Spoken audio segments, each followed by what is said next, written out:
today we will discuss about some new concept, that is Newton's law of motion. So let's start. Newton एक scientist है जिन्होंने discovery की थी gravitational law से related कि कोई भी चीज़ है वो नीचे क्यों गिरती है, ऊपर क्यों नहीं जाती, जहाँ से हमें ग्रेविटेशन के बारे में डिस्कवरी हुई थी. बट न्यूटन के कुछ लॉज भी थे, जो न्यूटन के एक्चुअली 3 लॉज थे, जिसमें हम आज उनके लॉज के बारे में एक्सप्लेन करने जा रहे हैं वन बाय वन. जो न्यूटन का फर्स्ट लॉ था, that is Newton first law, second law and third law, ये नाम थे. तो हम पहले सबसे पहले न्यूटन का फर्स्ट लॉ को एक्सप्लेन करने जा रहे हैं, that is Newton first law of motion.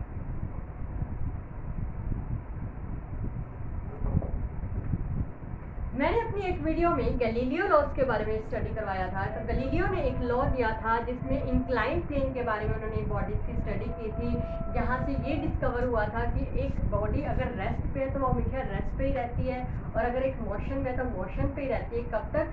जब तक उसके ऊपर एक्सटर्नल फोर्स अप्लाई नहीं होता. इसी की स्टडी को आगे किसने बढ़ाया? न्यूटन के लॉ ने. इसी में जो कुछ चेंजेस लाने थे वो लेके आने के बाद उसने अपना फर्स्ट लॉ इसी के बेस पे रखा. तो जो फर्स्ट लॉ था, इसकी डेफिनेशन यही रहेगी क्या कि if a body is at rest then it always remain in rest, but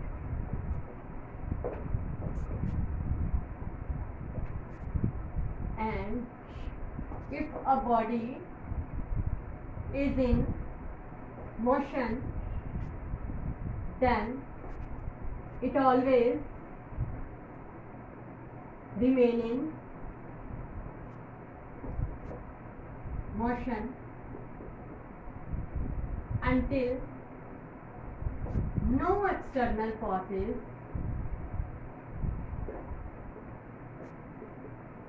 applied on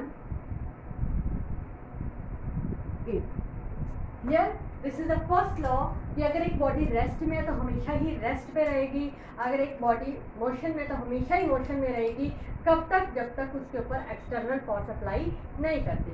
जैसे ये पेन है, ये ऐसे ही पड़ा रहेगा जब तक इसके ऊपर फोर्स अप्लाई करके बैठे नहीं उठाऊंगी. एक कार है, चलती रहेगी जब तक उसके ऊपर ब्रेक्स अप्लाई नहीं करेंगे वो रेस्ट पे नहीं आएंगी. इस तरह से बहुत सारी एग्जांपल्स हैं डेली लाइफ में, जिससे हम ये कंसेप्ट बिल्कुल ट्रूली प्रूव होता है कि अगर एक बॉडी रेस्ट पे है तो रेस्ट पे ही रहती है जब तक उसके ऊपर फोर्स नहीं लगाया जाता.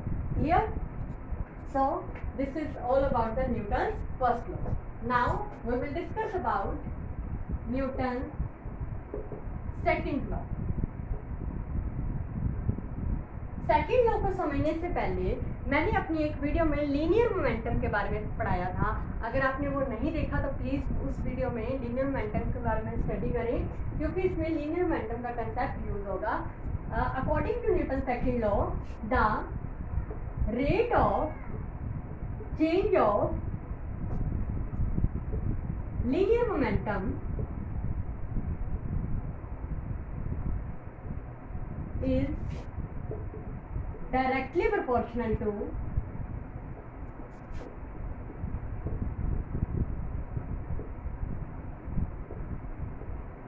applied force. न्यूटन का सेकंड लॉ कहता है कि जब rate of change of linear momentum, rate of change means उसका डेरिवेटिव करना है with respect to time, means rate of change of linear momentum को हम किस तरह से रिप्रेजेंट करते हैं? Time rate of change of linear momentum is directly proportional to applied force. ये किसने कहा था? न्यूटन के सेकंड लॉ से. यहाँ से एक नया फॉर्मूला क्रिएट हुआ था, वो हम अब स्टडी करने जा रहे हैं. देखिए, dp over dt is directly proportional to f. हम इसे इस तरह से भी लिख सकते हैं. Now put the value of, पहले हम प्रोपोर्शनल हटाएं तो एक कांस्टेंट आता है, that is k dp over dt. Now put the value of p, that is linear momentum. Linear momentum की जो वैल्यू होती है mv अपॉन dt. Yes, देखिए, k is a constant, mass is a constant in a body, so हम इसे बाहर ले लेते हैं. पीछे रहेगा dv over dt. और हमें पता है जो वेलोसिटी का derivative with respect to time होता है उस कंसेप्ट को हम एक्सेलरेशन बोलते हैं। तो हम इसे ए से रिप्रेजेंट कर सकते हैं। तो मेरे पास ये बन गया है। तो यहाँ पे ऐसा यूनिट के अकॉर्डिंग जो के की वैल्यू होती है वो होती है 1 के 1। तो F is equal to M A. This is very important formula for numerical purpose which is drive from the Newton second law. Clear? तो न्यूटन के सेकंड लॉ ने कहा था F is directly proportional to change rate of change of linear momentum, जहाँ से एक नया concept आया था हमारे पास F is equal to M A. अगर आपको यहाँ पे कभी भी मास और एक्सेलरेशन पता हो तो बॉडी का फोर्स निकाल सकते हैं, या फोर्स और मास पता हो तो आप एक्सेलरेशन निकाल सकते हैं। इस तरह से आप इन तीनों में से कोई भी दो क्वांटिटीज आपको अगर दी गई हैं तो आप थर्ड क्वांटिटी को इजीली फाइंड आउट कर सकते हैं। क्लियर? तो this is Newton second law. अब यहाँ पे अगर मैं इसकी एग्जांपल्स की बात करूँ कि किस तरह से न्यूटन का सेकंड लॉ प्रूव होता है, तो देखिए F is equal to dp over dt। तो हमें देखने से पता चल रहा है कि टाइम और फोर्स आपस में इनवर्सली प्रोपोर्शनल टू है। मीन्स टाइम बढ़ेगा तो फोर्स कम लगेगी। इसकी बहुत ही एक अच्छी एग्जांपल जाती है, जैसे आप देखते हैं कि क्रिकेट में जो बॉल कैचर होता है तो वो हमेशा जब बॉल को कैच करता है तो अपने हैंड्स को बिल्कुल नीचे कर लेता है। इस तरह से करने के बजाय नीचे कैच करता है। क्यों करता है? क्योंकि जब वो बॉल को अपने हैंड नीचे करके कैच करने का पर्पज़ है कि जैसे ही वो अपने हैंड नीचे करता है तो टाइम क्या कर जाता है? इंक्रीज कर जाता है। टाइम बढ़ेगा तो फोर्स क्या होती है? कम। तो फोर्स कम लगती है, मीन्स उसके हाथों पे पेन कम होती है बॉल के कारण। ये इस तरह से बहुत सारी एग्जांपल्स हैं, जैसे कि अगर हम एक सीमेंटेड फ्लोर के ऊपर मतलब हम सीमेंटेड फ्लोर के ऊपर आके गिरते हैं या एक हीप ऑफ सैंड के ऊपर गिरते हैं तो हमें हीप ऑफ सैंड में चोट कम लगती है as compare to cemented floor. क्यों? सेम रीज़न, जो हीप ऑफ सैंड है, देखिए एक ही सीमेंटेड फ्लोर है, अगर इसी के ऊपर हम काफ़ी सारी सैंड रख दें तो सैंड रखने का मीन है कि इसमें सैंड रखने से क्या होगा लगे कि उसमें टाइम पीरियड क्या हो गया? बढ़ गया। एक नीचे गिरने में टाइम क्या लगेगा? ज़्यादा लगेगा। टाइम ज़्यादा लगेगा तो फोर्स क्या होगी? कम। फोर्स कम मीन्स पेन कम। क्लियर? इस तरह से बहुत सारी डेली लाइफ में एग्जांपल हैं जिसके बेस पे न्यूटन का सेकंड लॉ बहुत ही अच्छे से एक्सप्लेन होता है। Clear? Now we will study about Newton third law of motion.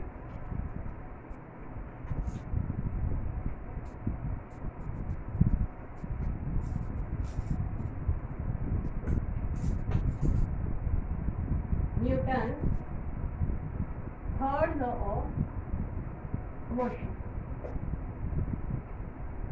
According to Newton's third law, to every action